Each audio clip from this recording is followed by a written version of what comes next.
রাগ হয়ে যায় না, কিন্তু আমার কথাটা নোট করে রাখেন। আপনার এটা শাস্তি আপনি আজকে পাবেন না। আজকে তো বাজান না, আজকে বাজান না, সববারে বাজার বসে না।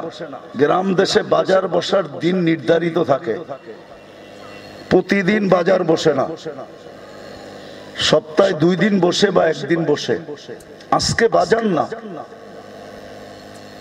আপনি কালকে বুঝবেন যেদিন বাজার হবে।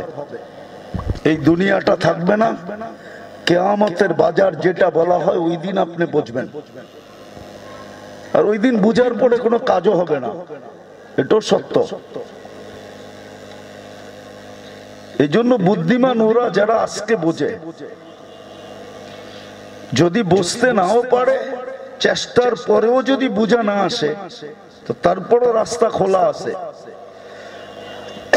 যদি আল্লাহর কাছে বারবার মাপ চায়। আমাদের সমাজের এরকমই হয়ে গেছে যে আলেমদের কাছে জিজ্ঞেস করতে চায় না, আর আলেম যদি তার অধীনস্থ হয় তাইলে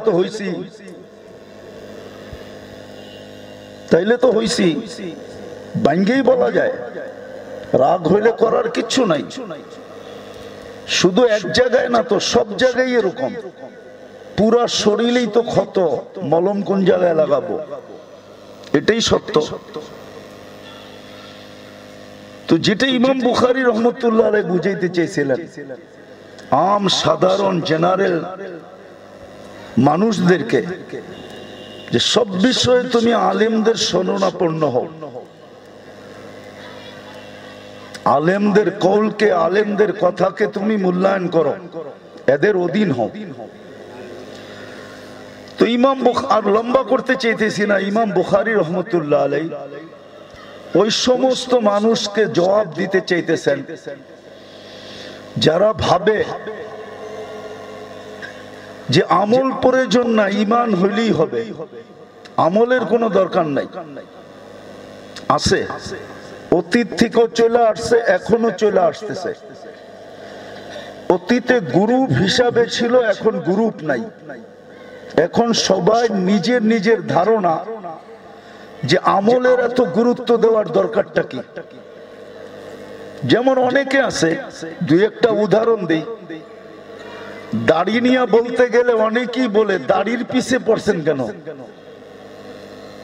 অনেকে বলে আমাদের সমাজে যে হুজুররা দাড়ির পিছে হাত ধুইয়া পড়ছে কেন, দাড়ির এত গুরুত্ব কেন, রাখলে রাখলাম, না রাখলে না রাখলাম।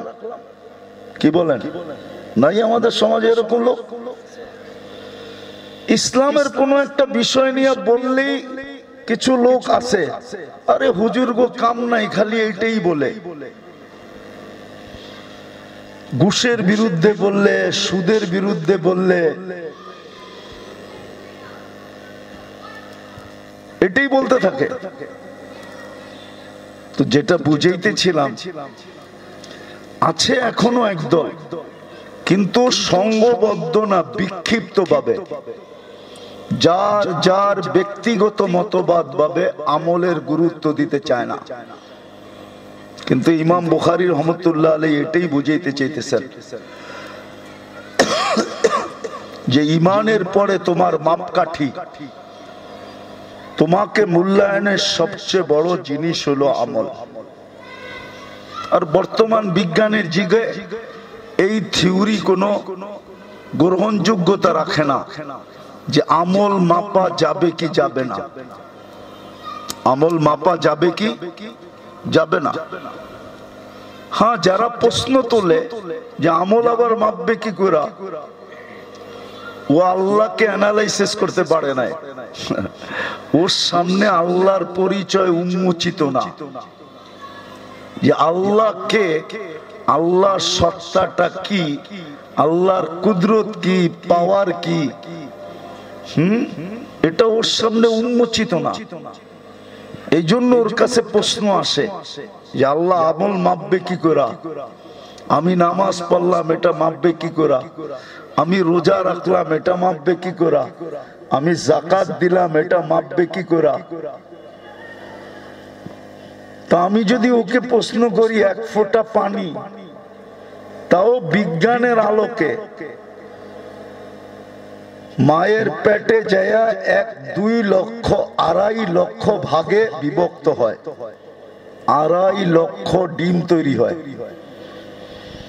স্বামী স্ত্রীর পানিটা যখন রেহেমের ভিতরে যায় তখন এটা দ্বারা 2.5 লক্ষ ডিম তৈরি হয়। একটা ডিমের থেকে বাচ্চা তৈরি হয়, বাকি 2,49,999টা নষ্ট হয়ে যায়। শুধু একটা দিয়ে তৈরি হয়। আপনাদের বিজ্ঞানকে জিজ্ঞেস করেন, যে আল্লাহ এটা পারলো ওই আল্লাহ কি নামাজের রূপ দিয়া মাপতে পারবেন না? না পারবে না? কি বলেন, পারবে না? বিজ্ঞান যদি এটা বিশ্বাস করলো তাহলে আমল মাপা নিয়ে এত প্রশ্ন হওয়ার কি? তারপরও আল্লাহর মেহেরবানি, আল্লাহ বর্তমানে প্রযুক্তি দিয়া দিছে যে তাপ মাপা যায়। তাপ না মাপা যায় না? বাতাসের গতি মাপা যায়, ঠিক না? বলারদের বলের গতি মাপা যায়, ঠিক না? কি বলেন? এটা যদি মাপা যায় থাকে, মাপা যায়, তাইলে আমল কেন মাপা যাবে না?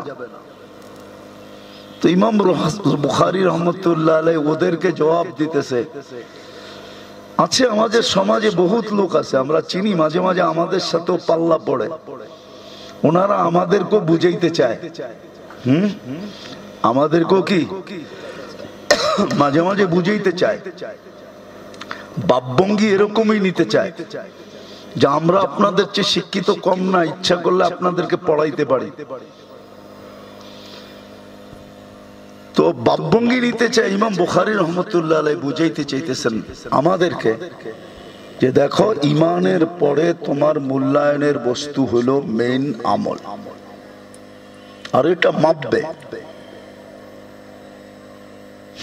এটাই মাপবে, এটাই মাপবে, সত্য এটাই মাপবে আল্লাহ, এতে কোনো দ্বিমত নাই।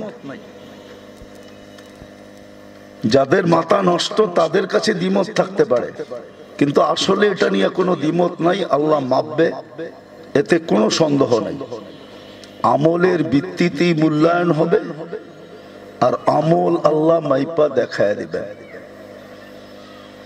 হ্যাঁ, প্রথম আমল মাপবে, যদি পাল্লার সামনে ঝুঁকলো তো ঝুঁকলো, ঝুঁকলো তো ঝুঁকলো, আর যদি না ঝুঁকলো তাহলে আমলগুলো আজকে যেই জিনিসের ভিতরে, টুকরির ভিতরে, বক্সের ভিতরে সুরক্ষিত রাখা হইতেছে, অডিও মাপবে। আমাদের দেশে আছে, আগে ছিল, এখন তো পলিথিনের যুগ চলে আসছে। আগে পলিথিন ছিল না, ঠোঙ্গা বলতো বা প্যাকেট বলতো, ওটাতেই মাপা হইতো। তো কাগজের প্যাকেট হিসাবে কাগজের একটা ওয়েট থাকে, তো আল্লাহ ওই পাত্রগুলো আবার উঠায় মাপবেন, পাত্র সহ। তারপরে যদি আমল না ঝুঁকে, এটা আল্লাহর মেহেরবানি, যে আমল করছে তাকেও পাল্লায় উঠায় দিবে। 3 বারে চেষ্টা হবে যে বান্দা যেন বেঁচে যায়। তারপরেও যদি না বাঁচে, আরো রাস্তা উন্মোচিত আছে, তখন সুপারিশ আসবে, তখন সুপারিশ আসবে। এই জন্যই আমরা চিৎকার দিই এখন, যদিও আমাদের কথার কেউ মূল্যায়ন করে না। আর মূল্যায়ন নাও করার কারণ আছে, কেননা যদি বিবেক মধ্যখানে বাধা থাকে তো সে মূল্যায়ন করবে কি করে? বিবেক মধ্যখানে বাধা, বুদ্ধি মধ্যখানে বাধা, বর্তমান জেনারেল শিক্ষা মধ্যখানে বাধা, আর পরিবেশ তো আছেই আছে, পরিবেশটাও তো এরকম না। তো 4 বাধা দূর করে আমাদেরটা মানা, এটা খুব টাফ ব্যাপার। তো 3 বারেও যদি পাল্লার সামনে না ঝুঁকে তো চতুর্থটা আসবে, সুপারিশ যেটাকে বলা হয়। এই জন্যই অনেকে আমাদের উপরে কটূক্তি করে, আঙ্গুল উঠায়, এমনকি আমাদের অভিভাবকরাও উঠায়, যারা মসজিদ মাদ্রাসা মেনটেন করে চালায়, কমিটি তো এরকম লোক আছে যারা আমাদের উপরে আঙ্গুল উঠায়। এরাও বলে খালি খায় আর ঘুমায়, করে কি এরা? সত্য এটাই, আমরা কিচ্ছু করি না, না ডাক্তার হই, না ইঞ্জিনিয়ার হই, না উকিল হই, না সুকিল হই, আমরা এগুলো তৈরি করি না। এগুলোর জন্য বিরাট বড় সেক্টর রাখা আছে। মাদ্রাসাগুলোতে শুধু তৈরি হয় যেটা একদিন কাজে লাগবে। মালিক ইয়াউমিদ্দিনের ভিতরে এটার ইঙ্গিত ছিল। সূরা ফাতিহার ভিতরে একটা শব্দ আছে মালিক ইয়াউমিদ্দিন, যেই দিন আল্লাহ কিয়ামতের মালিক হবেন, শেষ বিচার দিনের স্বামী মালিক। ওই দিনের গ্যারান্টি দেওয়া আছে যে সুপারিশের অধিকার কার কাছে যাবে। আল্লাহ তো ডিসাইড করবেনই, তারপরও আল্লাহ সুপারিশের অধিকার দিবেন। যেমন বাংলাদেশের ল আছে, জীবন ভিক্ষা প্রেসিডেন্টের কাছে চাওয়া যায়, কিন্তু রাষ্ট্রপতি ভিক্ষা দিতে বাধ্য না। ওনার ইচ্ছা হলে দিল, না হলে দিল না। হ্যাঁ, কারো যদি ফ্যামিলিগত সম্পর্ক থাকে ওনার সাথে, বিতর্কত ঘরোয়া সম্পর্ক থাকে, হয়তো এখানে সুপারিশ কাজ করতে পারে, আমি মানি। কিন্তু কোনো গ্যারান্টি নেই। ল আছে, গ্যারান্টি নেই। কি আপনারা বলেন গ্যারান্টি আছে না? আমার সাথে আপনারা একমত না? কি বলেন, একমত? কিন্তু আল্লাহর গ্যারান্টি আছে কিয়ামতের দিন হাফেজকে আমি 10 জন নিতে দিব, একজন আলেমকে 400 জন নিতে দিব। আল্লাহর এটা গ্যারান্টি আছে।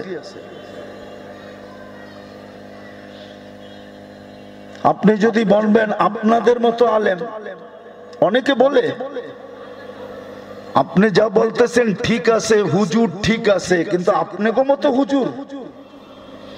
আচ্ছা বলেন তো আমাকে, বর্তমান বাজারের কোন মালটা পিওর আছে? বলেন, আছে?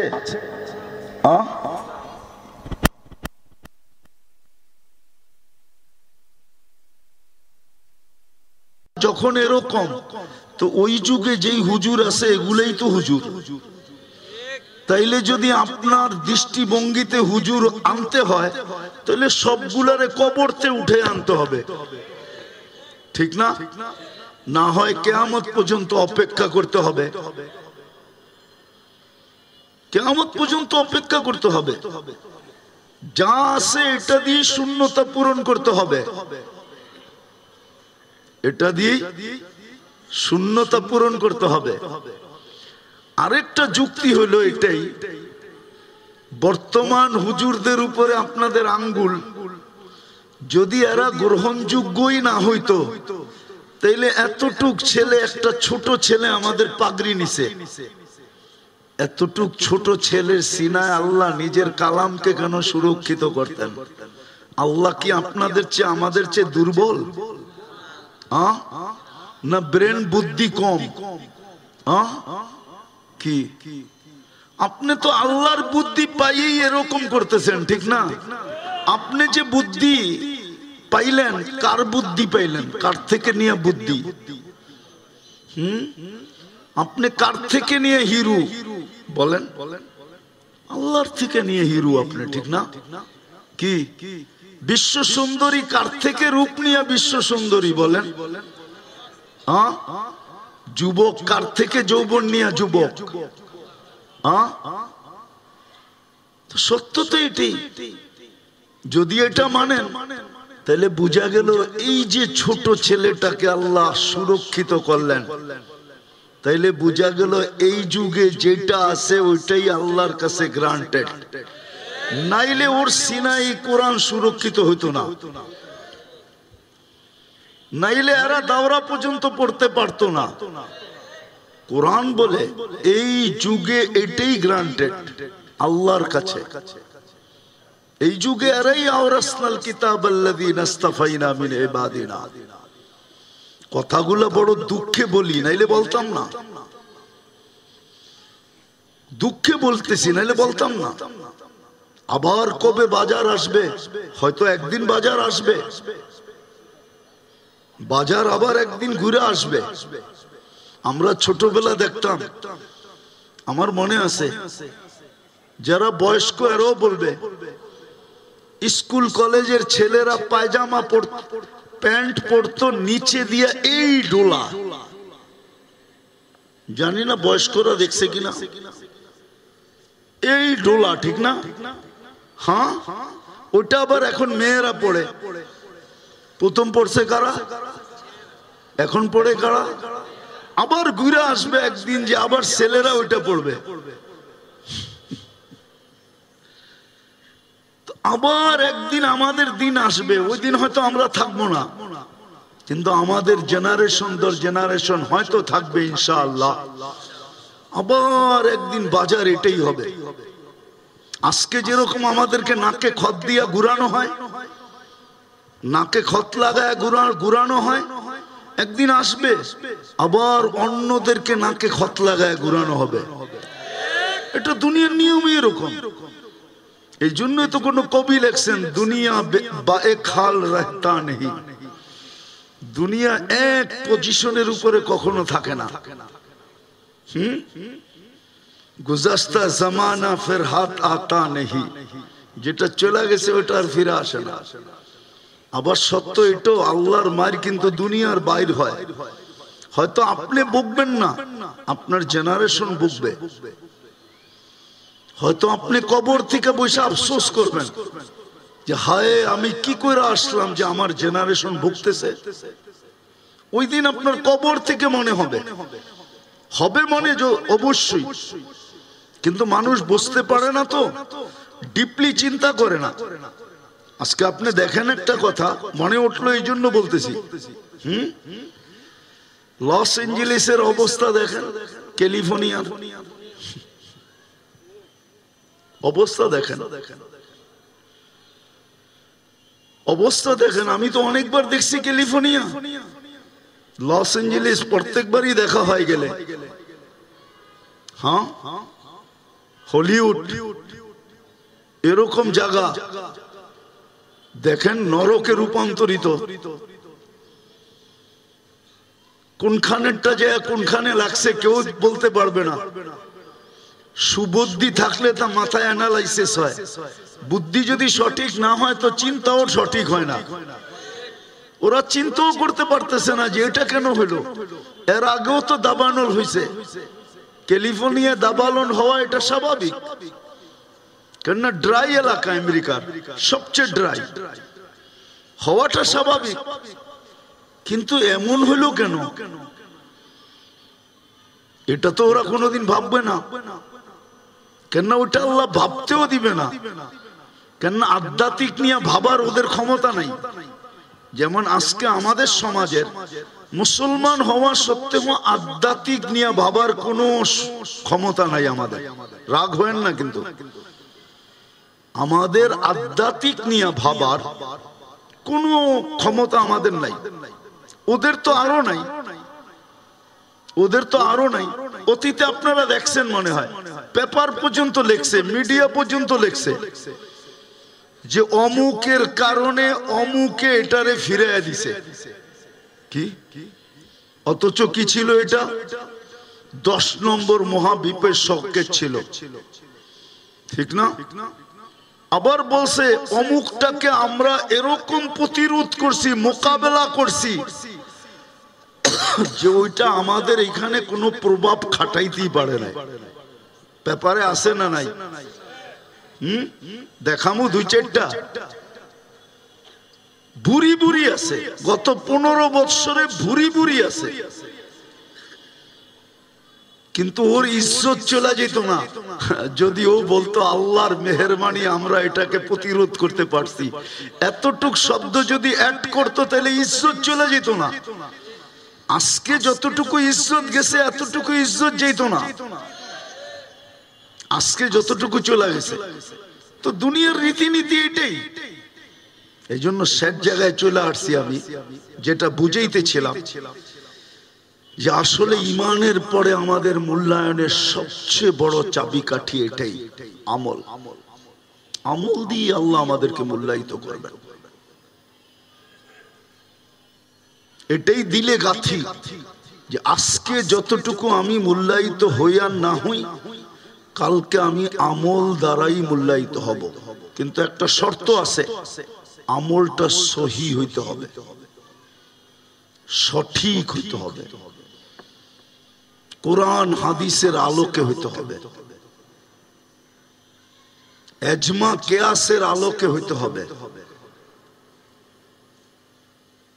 সাহাবায়ে কেরামের আমলের সাথে সামঞ্জস্য হইতে হবে, হক্কানি আলেম ওলামা আল্লাহ ওয়ালাদের মত অনুযায়ী হইতে হবে,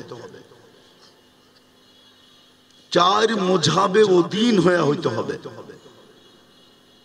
চার মযহাব এই জন্যই আসলো, অনেকজনে মযহাবকে ডিনাই করে। আমার কথাটা মনে রাখেন, দুনিয়াটা কিন্তু চার ভাগে বিভক্ত। কয় ভাগে বলেন তো, কয় ভাগে? দুনিয়ার জমিনটা চার ভাগে বিভক্ত। কিছু জমিন পাবেন শুধু পাহাড় আর পাহাড়, ওইখানে সমতলের কোনো চিহ্ন নাই, থাকলেও খুব সীমিত। কিছু জমিন পাবেন মরু আর মরু, যেমন মিশর থেকে নিয়া তিউনিসিয়া, জাজায়ের, মরক্কো, মুরিতানিয়া, আটলান্টিকের একবারে পার পর্যন্ত এটা হলো সাহারা মরু। আমি 2 বার গেছি ওইখানে। তো দ্বিতীয় জমিনের একটা বিরাট অংশ হলো মরু, একটা বিশাল অংশ হলো পাহাড় আর পাহাড়, একটা বিশাল অংশ হলো সমুদ্র মাতৃক, চতুর্দিকে সমুদ্র আর সমুদ্র। আপনি দেখেন ভারত মহাসাগরের ভিতরে কতগুলা দেশ, আপনি দেখেন আমেরিকা থেকে একবারে নিচ দিকে চলে আসেন, ব্রাজিল, আর্জেন্টিনার নিচ পর্যন্ত, একেবারে চিলির নিচ পর্যন্ত চলে আসেন। এই 2 দিকেই কিন্তু প্রশান্ত আর আটলান্টিক, সমুদ্র মাতৃক। চতুর্থ হইল জমিন সমতল। ভৌগোলিক ভাবে 4 জায়গার কালচার 4 রকমের। আপনি ঘুরেন না বিদায় আপনি বুঝবেন না এটা, আপনি তো শুধু হাদিস দেখতেছেন,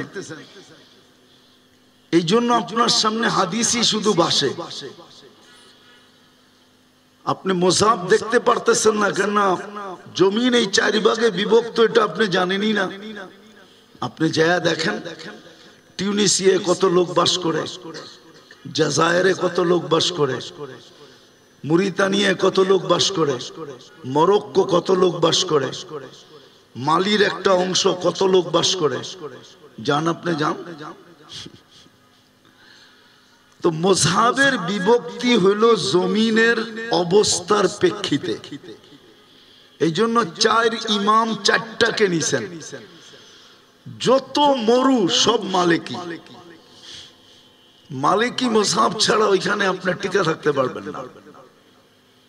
যত পাহাড় সব হাম্বলি, যত সমুদ্র সব সাফি। আপনি জান, আমারটা তাহকিক করেন। আর যত সমতল সব হানাফি। এক জায়গায় যায় আর এক জায়গাটা আপনি পারবেন না। এই জন্য এইখানে জবাবও আছে। যারা বলে শুধু হাদিস, আমি তাদেরকে বলবো আমি হাদিস অস্বীকার করি না। আপনি হাদিসের উপরে আমল করেন, কিন্তু আপনি যে আমলটা পছন্দ করেন দেখেন ওইটা কোন ইমাম করে, ওই ইমামের অধীনস্থ থাইকা করেন, ঠিক না? কি সত্য তো? আর না হইলে কিন্তু বিপদে পড়া যাবেন। তাইলে কিন্তু আপনার লগে লগে আপনার ইমাম আপনাকে রাখতে হবে, নাইলে আপনি হানাফি ইমামের পিছে ইক্তেদা করবেন কি করে, শাফি ইমামের পিছে ইক্তেদা করবেন কি করে, মালিকি ইমামের পিছে ইক্তেদা করবেন কি করে? ওরা তো মুসাব মানে, আপনি তো মানেন না। আমি তর্ক করতে চাইতেছি না, যুক্তি। আপনি তো মানেন না, তাইলে আপনি ওর পিছে ইমামতি করবেন, ইক্তেদা করবেন কি করে? তাইলে আপনার রীতি নীতি মতবাদের ইমাম সব সময় আপনার লোকে ভাড়া করে রাখতে হবে, যে তুমি আমারে পড়ায়া দাও, নাইলে কিন্তু সমস্যা আছে। আমি আপনাকে হাদিস দিয়ে দেখায়া দিব, তাইলে কিন্তু সমস্যা আছে, হইতে পারে আপনি দলাও খাইতে পারেন। এই জন্য আমি আপনার সাথে তর্ক করতে চাইতেছি না, আমি বলতেছি আপনি যে হাদিসটা পছন্দ করেন বা যেটাকে অনুসরণ করেন, দেখেন এটা কোন ইমাম অনুসরণ করে। আমার কথাটা কিন্তু খুব সহজ, সিম্পল। আপনি ওই ইমামের অধীন হইয়া এই হাদিসটাকে ফলো করেন, তাইলে আপনার জন্য বাঁচা সহজ হবে, নাহলে বাঁচা সহজ হবে না। যা হোক, ইমাম বুখারী রহমতুল্লাহ আলাইহি আমাদেরকে এটাই বুঝাইতে চেয়েছিলেন যে আমাদের ইমানের পরে আমাদের মাপকাঠি হলো আমল। এই জন্যই উনার শুরুও আমল দিয়া, শেষও আমল দিয়া। আর উনি এটাকে রদ করছেন যে যারা বলে আমগো ইমান পাক্কা, আমলের কোনো দরকার নাই। বোঝা গেল দুটাই ডানা, একটা উঠতে গেলে দুটাই লাগবে, একটা ইমান একটা আমল। বোঝা গেল চাক্কা দুটাই, একটা সামনে একটা পিছে, একটা ইমান একটা আমল। তারপরে ইমাম বুখারী রহমতুল্লাহ আলাইহি ছোট একটা আমল আমাদেরকে শিখায়া দিয়েছেন, যদিও ছোট কিন্তু আল্লাহর কাছে অনেক প্রিয়। জবানে যদিও সহজ কিন্তু মিজানের পাল্লায় খুব ভারী। ওটা ইমাম বুখারী রহমতুল্লাহ আলাইহি আমাদেরকে শিখায়া দিয়েছেন, সুবহানাল্লাহি ওয়া বিহামদিহি সুবহানাল্লাহিল আযীম। বলেন সুবহানাল্লাহি ওয়া বিহামদিহি সুবহানাল্লাহিল আযীম। ডেলি 2-4 বার পড়া উচিত। এই ভাইবা যে আজকে আমার আমল নামায় এরকম ওজনী জিনিসটা যেন আমার আমল নামায় লিপিবদ্ধ হয়। বাকি শেষ, বাচ্চাদেরকে দুটা কথাই বলবো, শেষ হয়ে গেছে।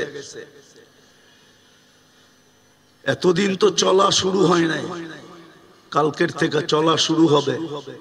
দস্তারবন্দি হয়ে গেছে, পরীক্ষাও হয়ে যাবে, চলা শুরু হবে। জীবনের চলার পথে কখনো যেন সুন্নত আল জামাতের থেকে আমরা বাহিরে আমাদের এক সুতাও না যায়। দ্বিতীয় এটা তো জামাত হিসাবে আহলে সুন্নাত ওয়াল জামাআ, আহলে সুন্নাত দ্বারা বোঝানো হয়েছে হাদিসে রাসূল, কোরআন হাদিস। জামাত দ্বারা বোঝানো হয়েছে সাহাবায়ে কেরাম। এটার বাহিরে যেন আমাদের এক সুতো জীবনের কোনো কর্ম না যায়। মাসলাকান দারুল উলুম দেওবন্দের থেকে, দারুল উলুম দেওবন্দের আদর্শ থেকে আমাদের আদর্শ যেন এক সুতো বিপরীত না হয়। এটা তোমাদের কাছে ওসিয়ত। কেননা কালকে দেখা যাবে, যদিও আমি আম মজমায় বলি না, আজকে বলতেছি, ইনশাআল্লাহ ওই দিন আমরা দেখব যেই দিন মাহমুদুল হাসান রহমতুল্লাহ আলাই, শাইখুল হিন্দ মাহমুদুল হাসান রহমতুল্লাহ আলাই 45,000 ছাত্র যখন দারুল উলুম দেওবন্দের সন্তানদেরকে কিয়ামতের দিন ঘিরা ধরবে, ওই দিন একটা মঞ্জর হবে, দৃশ্য হবে। ওই দিন একটা দৃশ্য হবে। মাহমুদুল হাসান রহমতুল্লাহ আলাই যদিও এক ওস্তাদের এক ছাত্র, কিন্তু শাইখুল হিন্দ মাহমুদুল হাসান রহমতুল্লাহ আলাই 45,000 ছাত্র। এরা যেই দিন দেওবন্দের আহলে দেওবন্দকে বা ফরজন্দে দেওবন্দকে কিয়ামতের দিন ঘিরা নিবে, ওই দিন এক মঞ্জর দেখা যাবে। ওই দিন আমরা ওই চেহারাগুলো দেখতে পারবো, যে চেহারাগুলো কোনোদিন দেখি নাই। নামও হয়তো আমাদের পুরো জানা নাই, কিছু নামই জানা আছে। ওই দিন একটা দৃশ্য হবে, যেদিন ইনশাআল্লাহ ফরজন্দে দেওবন্দের আরশের নিচে মেলা হবে। মেলা আমারটা লেখা রাখো, একটা আলাদা মেলা হবে ইনশাআল্লাহ। আমাদের আকাবেররা আমাদেরকে ছাড়বেন না। নবী যখন উম্মতকে ছাড়বে না, তো ওই নবীর উত্তরসূরি হয়ে আমাদেরকে ছাড়বে কি করে? আমরাও তো তাদের রুহানি ফরজান, আমাদেরকে ছাড়বে না। এই জন্য তোমাদের কাছে দরখাস্ত, এক সুতাও যেন আমার জীবনের চলার পথে মসলকে দারুল উলুম দেওবন্দের থেকে বাহিরে না যায়। তোমরা দেওবন্দ চিনো না কি জিনিস, আমার সমাজও চিনে না দেওবন্দ কি জিনিস। যদিও তর্ক বিতর্ক খুব চলে দেওবন্দি নিয়া, কিন্তু আসলে দুনিয়া জানে না দেওবন্দের উপরে চাদর পড়া আছে। চাদর, এই চাদর কিয়ামতের দিন উঠবে। আমার কথা মেনে নাও, কারণ আমার দুনিয়া ঘুরার একটা অভিজ্ঞতা আছে। আমি শুধু ইতিহাসের পাতায় চোখ বুলায় বলতেছি না, আমি শুধু ইতিহাসের পাতায় চোখ বুলায় বলতেছি না, আমি দুনিয়া ঘুরা বলতেছি। কেননা দুনিয়া ঘুরার একটা অভিজ্ঞতা আমার কাছে আছে। দুনিয়া এরকম আল্লাহওয়ালা এখনো আছে যারা দেওবন্দ শুনলে হাত চুমা দেয়। আছে শাফি কোন, হাম্বলি কোন, মালিকি কোন, যাদেরকে আল্লাহ বিজ্ঞ বানাইছেন, ওনারা দেওবন্দ শুনলে এখনো হাতে চুমা দেয়। এখনো কলম বাড়ায় দেয় যে একটু এজাজত দেয়া যান, আমাদেরকে একটু হাদিসের এজাজত দেন। আমরা ঘুরা বলতেছি, এটার থেকে পিছন কোনোদিন এক সুতা হটব না। তৃতীয়, চলার পথে আমি যতই বিজ্ঞ হই না কেন, হতে পারে আল্লাহ দোয়া করি তোমাদের উপরে আল্লাহ খুলা দেখ কোরআন হাদিস সবকিছু, কিন্তু জীবনে চলার পথে মুরব্বীদের আগে যতই তুমি বিজ্ঞ হোক, যতই জ্ঞান তোমার বেশি থাকুক, যতই বচনভঙ্গি সুন্দর হোক, যতই তুমি গুছায়া বলতে পারো, যেখানেই দেখবা মুরব্বী সামনে চলে আসছে, ওইখানে নিজেকে নিচে নামায় দিবা। কখনো মুরব্বীদের হাঁটুর উপরে উঠতে চেষ্টা করবে না। তোমাদের কাছে আমার ওসিয়ত, তাইলে জীবনে কিছু কাজ করে যেতে পারবে। আর যদি তা না হয়, মুরব্বীদের উপরে যদি উঠতে চাও যে আমার তো বচনভঙ্গি ভালো, আমার তো অভিজ্ঞতা ভালো, আমার তো জ্ঞান ভালো, আমি তো অনেক শিখছি, ঠিক আছে, যদি ভাইবা তুমি উপরে উঠতে চাও, তাহলে কসম খোদা হয়তো কিছুদিন উঠতে পারবে। একদিন তুমি এমন পড়া পড়বে যে তোমাকে আর ইতিহাসের পাতায় কেউ তোমাকে টোকায় পাবে না, দুনিয়ার অস্তিত্বে তোমাকে কেউ টোকায় পাবে না। এই জন্য তোমাদের আমার কাছে যারা পড়ছো, তোমাদের কাছে আমার অনুরোধ, মুরব্বীদের আগে কখনো এমনকি মনে মনেও ভাববা না যে আমি ওনাদের চেয়ে একটু উপরে, আমি ভালো বলতে পারি না, এটা তোমার জন্য ক্ষতি হবে। পারবা এই তিনটা কথা মানতে? বাকি সনদের কথা আগেও বলা হয়েছিল। আমার তো দেওবন্দের দুই দিক দিয়ে সনদ আছে, আনোয়ার শাহ কাশ্মীরি রহমতুল্লাহ আলাইহির দিক দিয়েও। এই দুটাই দেওবন্দের সনদের সিঁড়ি, আর হোসাইন আহমদ মাদানী রহমতুল্লাহ আলাইহির দিক দিয়েও। আনোয়ার শাহ কাশ্মীরির মধ্যখানে যদিও দুই ওয়াস্তা, হযরত মাওলানা মাহমুদুল হাসান সাহেব যাত্রাবাড়ির, তারপরে ইউসুফ বিন নুরি রহমতুল্লাহ আলাইহি, তারপরে আনোয়ার শাহ কাশ্মীরি রহমতুল্লাহ আলাইহি। কিন্তু ওয়াস্তা বড় হলো হাদিসের ভিতরে যার তুরুক যত বেশি, এটা আমাদের দেশে এই মেজাজ নাই, না ছাত্রদের ভিতরে না শিক্ষকদের ভিতরে, আমাদের দেশে মেজাজ এটা নাই। কিন্তু সারা দুনিয়ায় হাদিসের তুরুক যার যত বেশি, তার গ্রহণযোগ্যতা বাকি তিন মযহাবে তত বেশি, তুরুক যত বেশি।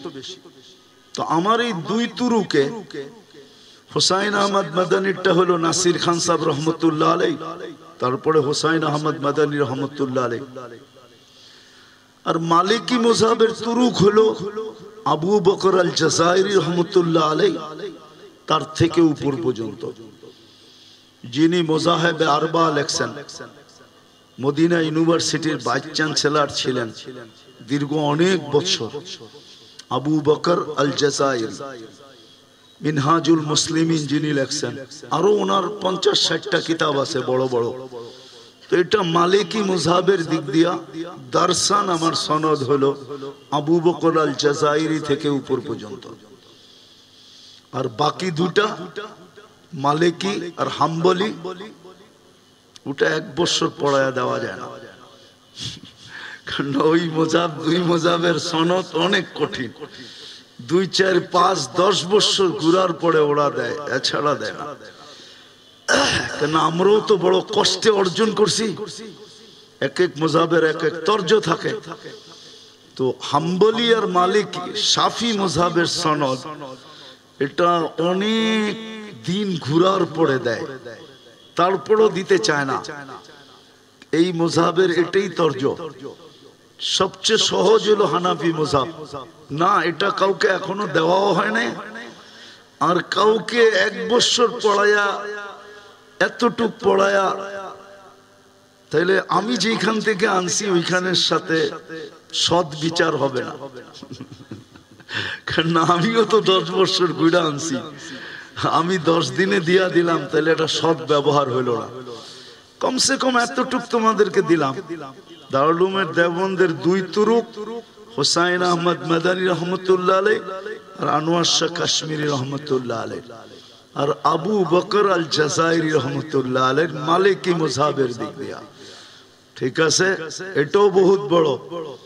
তোমরা তো হযরতকে আবু বকর আল জাযাইরিকে দেখো না, হয়তো নেটে সার্চ দিলে দেখতে পারো, আছে কিনা আমি জানি না, আমি কোনোদিন দেখি নাই। আমি তো দীর্ঘ 14 বছর পড়ায়, 12-14 বছর হযরতকে কাছের থেকে দেখছি। কারণ আমার নিয়মই ছিল, আমি প্রতি 3 মাস পর পর চলে যেতাম। 6 মাসের মাথায় তো যেতাম, কখনো মিস হইতো না। 6 মাসের মাথায় আমি চলে যেতাম হযরতের কাছে। মদিনা মুনাওয়ারায় হযরত দর্শ দিতেন, বড় কাছের থেকে হযরত থেকে শুনতাম। আর আল্লাহ, ওনার বাড়িও জাযায়ের, যদিও সৌদিয়ান, উনি মদিনা মুনাওয়ারায় আইসা পড়ে মুকিম হয়ে গেছেন অনেক আগে। আল্লাহ যেমন চেহারা দিছিলেন তেমন আমল আখলাক দিছিলেন। যখন হুইল চেয়ার দিয়া নিচের থেকে বাহির হইতেন, হুইল চেয়ার দিয়া, তো যেদিক দিয়া ঢুকতেন মনে হইতো যে মসজিদে নববীতে এই কথা বলা ঠিক না, কেন হুজুর সাল্লাল্লাহু আলোর চেয়ে বড় আলোকে আছে। কিন্তু তারপরও উনি মানুষের মধ্যখান দিয়ে যখন হুইল চেয়ার চলতো, মনে হইতো যেন আলো ছড়াইতে ছড়াইতে যাইতেছে। আর মুত্তাবে সুন্নত এরকমই ছিলেন। হ্যাঁ, সেমন মুত্তাবে সুন্নত ছিলেন। আকাবেরদের এরকমও ভক্ত ছিলেন। আকাবেরদের, সলবদের, চাই সে যেই মুযহাবেরই হোক।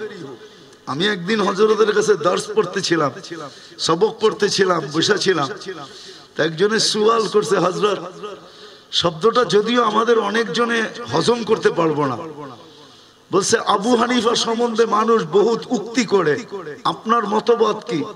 তুমি সব বইলা দিছে, হাউলাই জানাদিক, এরা জিন্দিকের দল, ওরা আবু হানিফার মাকামই জানে না।